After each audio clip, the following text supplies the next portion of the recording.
Halo kawan-kawan semua, kembali lagi bersama saya di channel Investor Logis. Kali ini saya akan coba menjelaskan sedikit tentang eh, berkaitan dengan saham juga. Jadi saya mau membukanya dengan satu kalimat yang menyatakan bahwa di dalam suatu perjalanan untuk mempelajari sesuatu, kita memerlukan dua jenis pengorbanan. Yang pertama itu, kita harus mengorbankan waktu.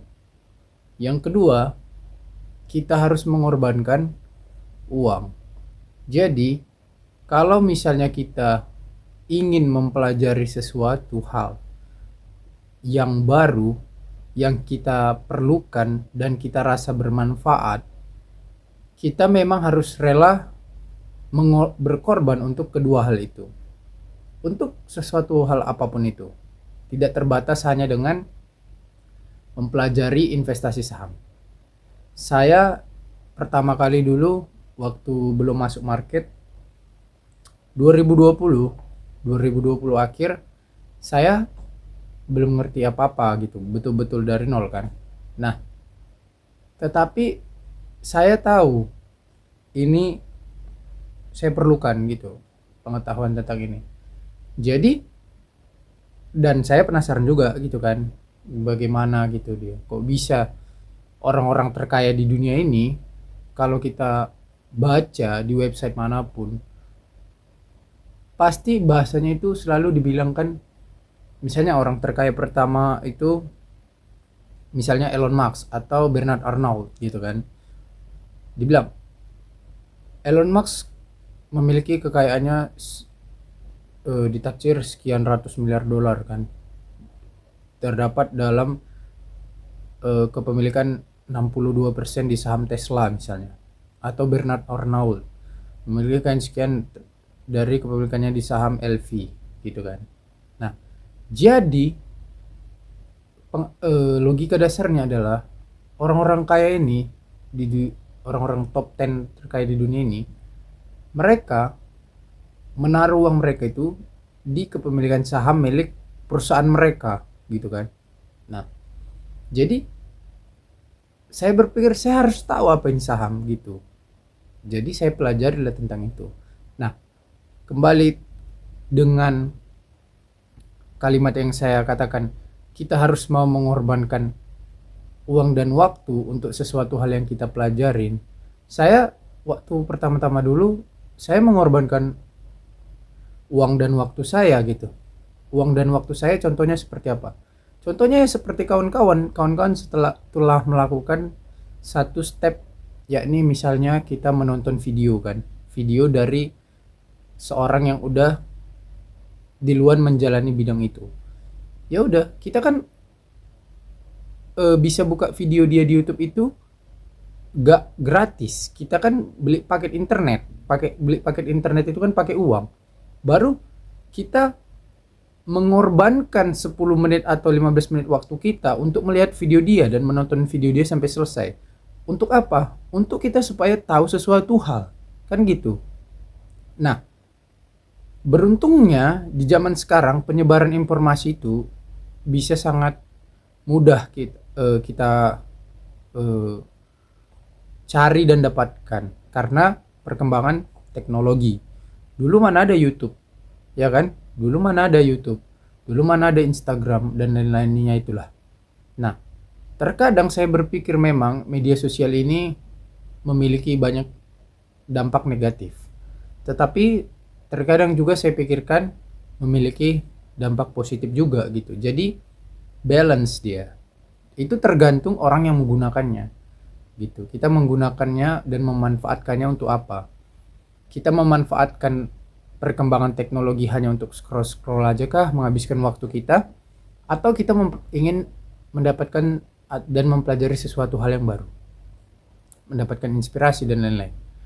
Nah, itu tadi kita sudah salah satu contoh masuk ke kita harus mengorbankan dua hal, ya, ini waktu dan uang. Kemudian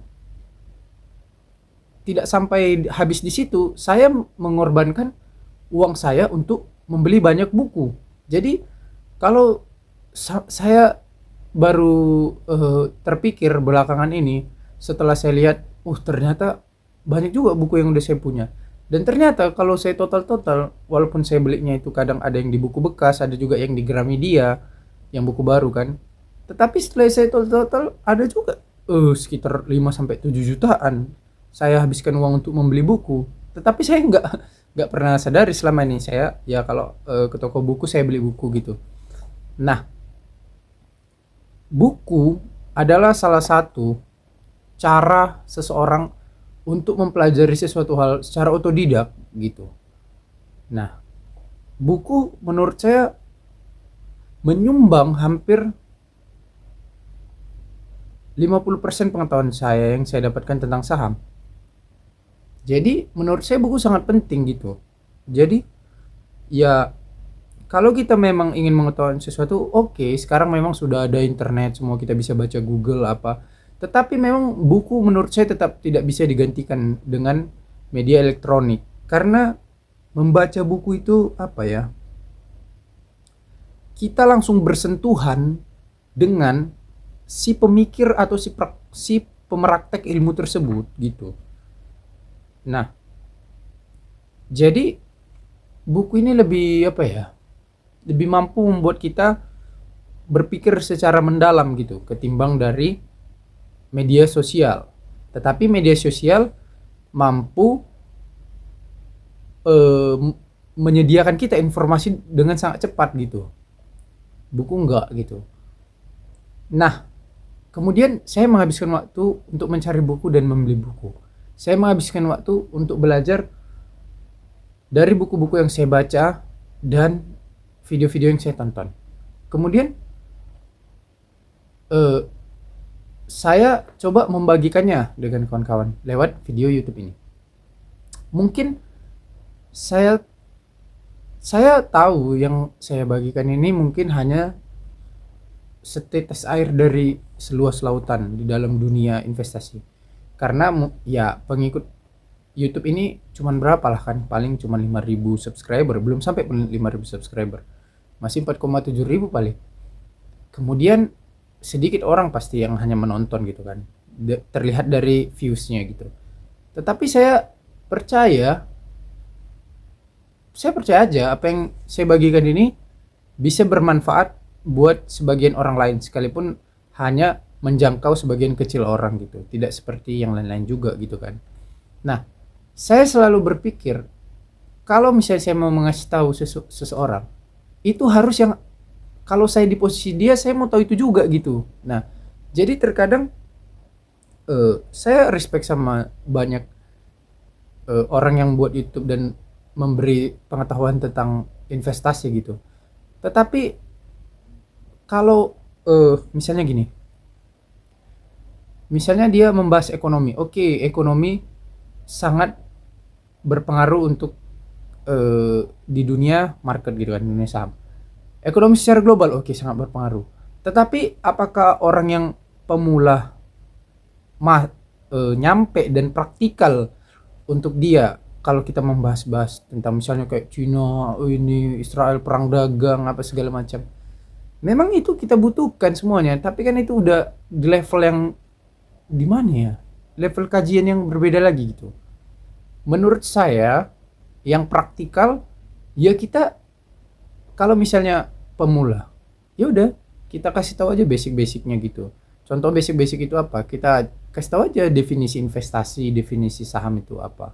Kemudian ya download aplikasi sekuritas, karena kalau nggak kita download gimana kita mau belinya kan? Kita verifikasi, itu kan bukan hal yang sepele juga. Kita butuh waktu untuk itu. Kita harus verifikasi, kita harus mengumpulkan identitas data kita. Nah, setelah kita memiliki akun sekuritas yang kita download dari Play Store, baik itu iPod atau Stockbit atau yang lain-lainnya, kita masukkan uang kita. Nah, cara masukkannya gimana? Kita berpikir hal itu yang sepele, tapi saya temui banyak orang juga harus bertanya tentang itu. Jadi mau nggak mau ya kita harus kembali dulu gitu.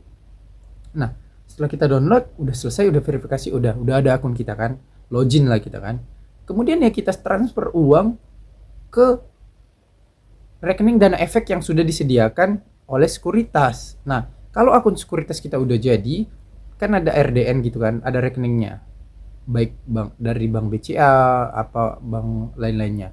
Nah, kita transfer lah pakai uang di rekening kita yang tabungan gitu kan. Kita nggak bisa membeli saham dengan rekening kita langsung kan. Kita transfer dulu ke RDN kita, masuk, didepositkan kan. Nah, kemudian baru kita belajar dan mengajari tentang bagaimana cara menganalisa saham, bagaimana cara saya dapat menemukan saham apa yang harusnya saya beli gitu. Nah, setelah itu ya sudah jadi praktikal dia udah ngerti, dia ada akun, dia deposit ke akun RDN-nya, kemudian dia beli sahamnya. Nah, setelah dia beli sahamnya dia harus apain? Ya sudah, kita harus kasih tahu juga dia harus menunggu kah, harus menjual kah. Nah, kemudian kita baru masuk yang ke level agak dalamnya, seperti menganalisa sahamnya, metodenya. Kita sudah bicara metode kan, ya sudah kita praktekkan metodenya langsung. Nah, setelah kita praktekkan, apa hasilnya harus kita kaji lagi gitu kan. Jangan-jangan metode saya kurang tepat gitu kan, jangan-jangan metode saya kurang pas juga dengan tipikal keinvestoran saya gitu. Jadi tidak semua orang bisa menggunakan metode dividend value investing ini. Tidak semua orang juga bisa menggunakan technical analysis. Tidak semua orang juga bisa mengerti tentang bandarmologi. Saya hanya fokus pada metode dividend value investing. Kenapa? Karena menurut saya itu metode yang paling aman. Ya sudah, dengan alasan A, B, C, D, ya kan? Yang sudah saya banyak jelaskan di video-video sebelumnya. Jadi, apa ya? Kadang kegelisahan itu yang mengganggu saya. Banyak praktikal yang sebetulnya views dan subscribernya itu sudah banyak, tapi dia gak mengingat ternyata masih banyak investor atau orang-orang yang bahkan belum mengerti gitu sekuritas itu gimana gitu, masuknya gimana, downloadnya gimana gitu, untuk beli saham itu gimana, sesederhana itu gitu. Jadi itu untuk langkah-langkahnya, dan kita langsung bisa mempraktekkannya gitu. Oke kawan-kawan, semoga video ini bisa bermanfaat dan sampai jumpa di video berikutnya. Kalau kalian punya pendapat, silakan tulis di kolom komentar. Terima kasih, sampai jumpa kembali. Halo kawan-kawan semua, khusus untuk kamu yang masih pemula dan dari nol sekali, saya sudah menyiapkan ebook untuk belajar langkah-langkah investasi saham dari nol lewat ebook ini. Ebook ini akan membantu dan menuntun kamu sampai kamu sah layak disebut menjadi investor saham. Untuk kamu yang sudah paham dasar-dasar investasi saham, saya menyiapkan ebook ini khusus untuk mendalami metode investasi saham yang saya gunakan, yakni Dividend Value Investor. Untuk kamu yang ingin tahu caranya, saya menjual ebook ini khusus untuk kamu ya. Nah, khusus untuk kamu yang ingin langsung belajar lengkap langkah-langkah investasi saham dari mulai nol sampai ke ilmu terakhirnya, kamu bisa langsung memiliki 3 ebook ini. Semua pengetahuan yang saya ketahui sudah saya tuangkan di sini. Kalau kamu butuh dan tertarik, silakan chat WA nomor di samping ini ya. Terima kasih. Nah, untuk kamu yang berminat belajar kelas online private ataupun offline, silakan hubungi nomor di bawah ini ya.